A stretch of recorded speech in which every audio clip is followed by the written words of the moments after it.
Steve, they just seemed to come out really early and take a swing at you. Did you think your guys met that energy? Were you disappointed in your energy at the beginning?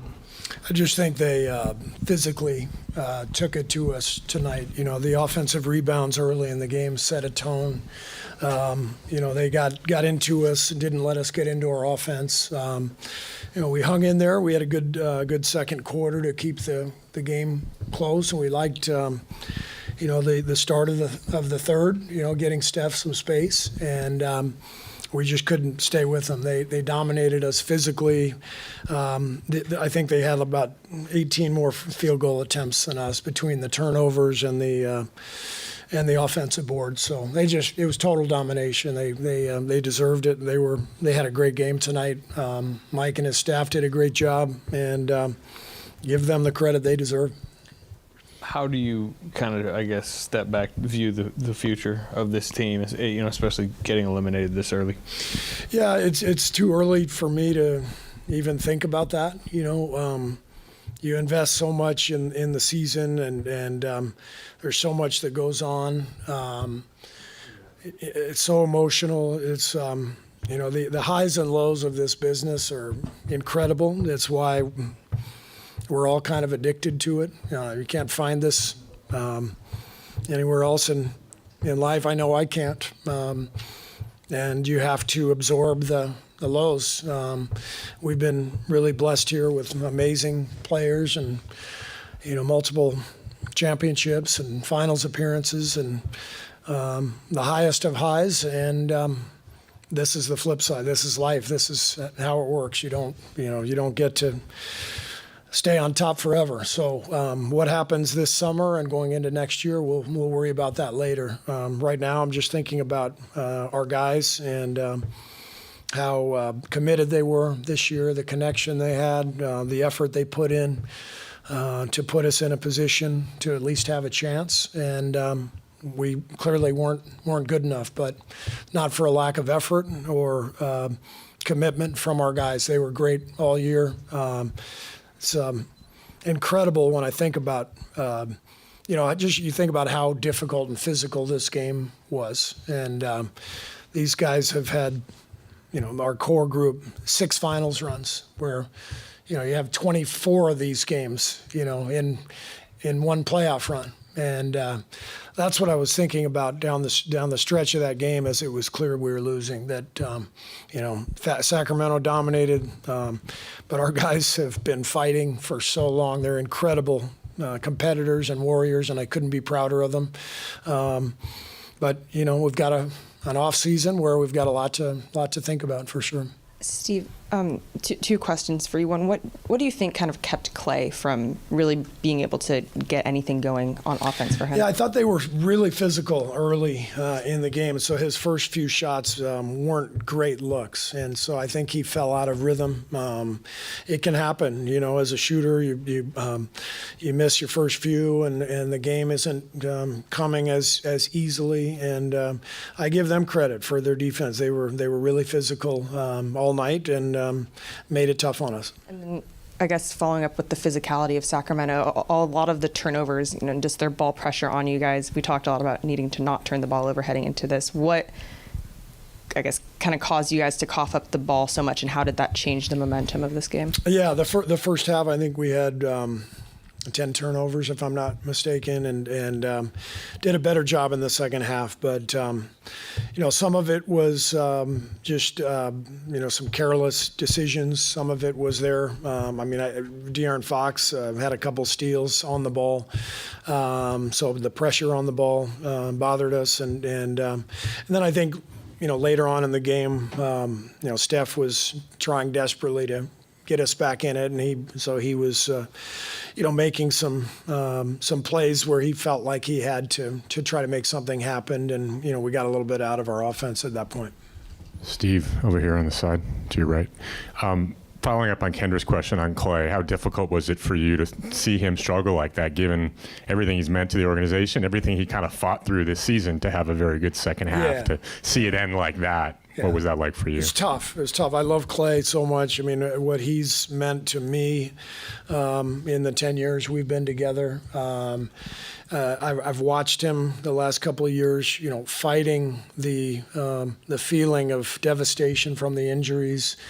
And I've watched him this year really flip his season around with his approach, and I saw him, enjoy the second half of the season and play with a little more freedom, a little more joy. And so tonight was tough to see him struggle.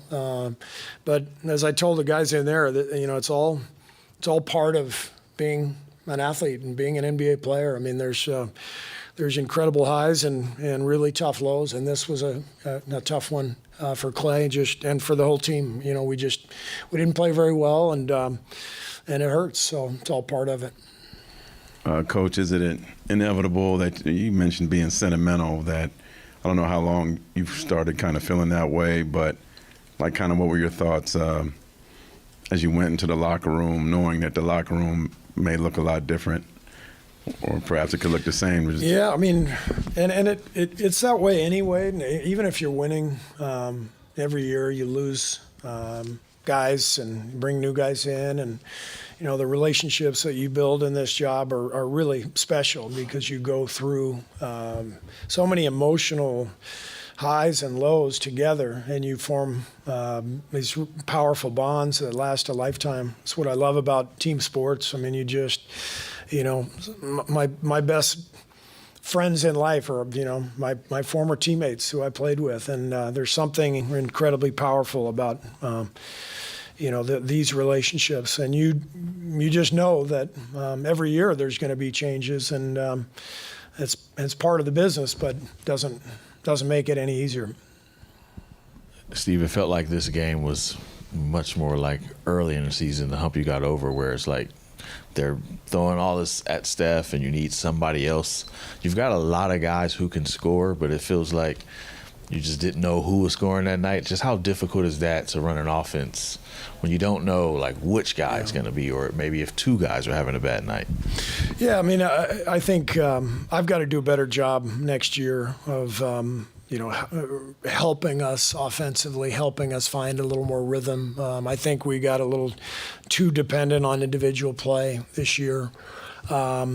Last couple of years, really, we haven't had the same rhythm and flow that we've had, over the last decade. And I think my staff and I have to really look at everything we're doing and try to create a little more offensive flow to help our secondary players, get easier shots and better rhythm. Just everything that required the second half of the season, going 27-12 to kind of get to this point. Did you sense at all that kind of took a toll, having to win so many games like that just to get here?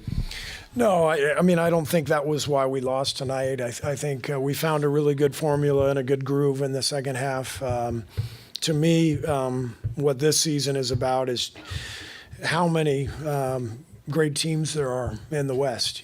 For us to win 46 games and be the 10th seed, that's you go back in the history of the league, 46 on average probably gets you the 5th seed. We got a bunch of teams going for it. Bunch of teams who have loaded up, really talented, really well coached. So the West is just a bear this year. And, you got New Orleans and Sacramento. One of them is going to be out of the playoffs on Friday.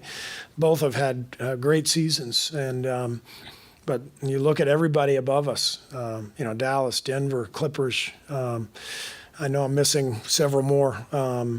It's Minnesota and OKC as the 1 seed. I mean, these are all great teams, and I've never seen a conference so loaded. And that's why, I'm really proud of our guys, and obviously disappointed in the end result.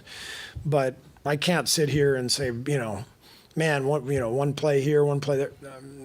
This was a tough season because everybody's good out there.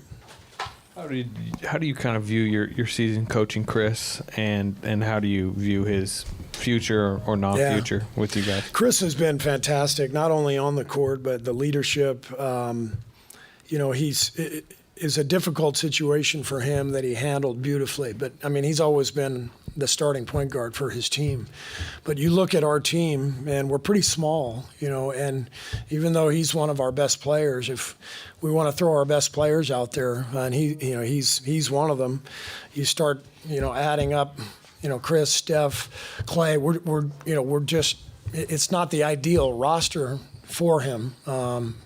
But he was fantastic for us because he became our backup point guard. As I've said many times, our non-Steph minutes were the best they've ever been because of Chris's leadership.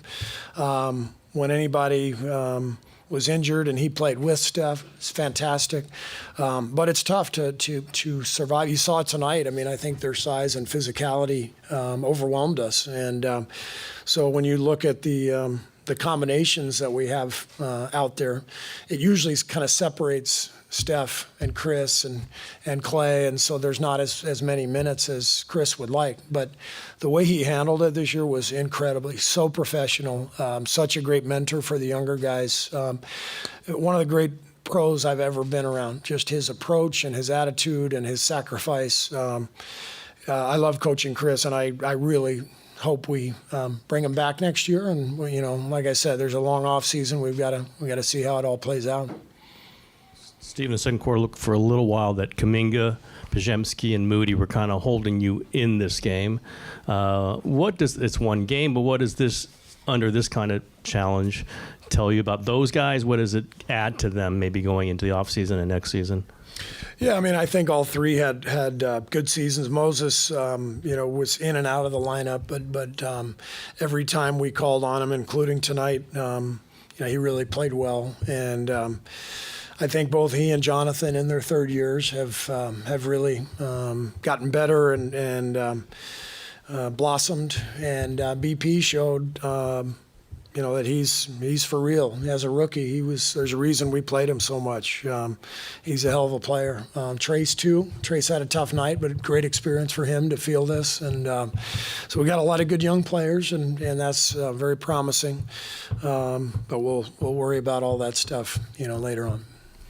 If Mike Dunleavy or someone else in the front office asked you, if you believe that Steph, Clay, and Draymond are capable of making another championship run, what would you tell them? I would say I believe they can. These guys are all still really damn good players. So hopefully we can re-sign Clay. Draymond and Steph are both under contract, so we're gonna roll it back next year.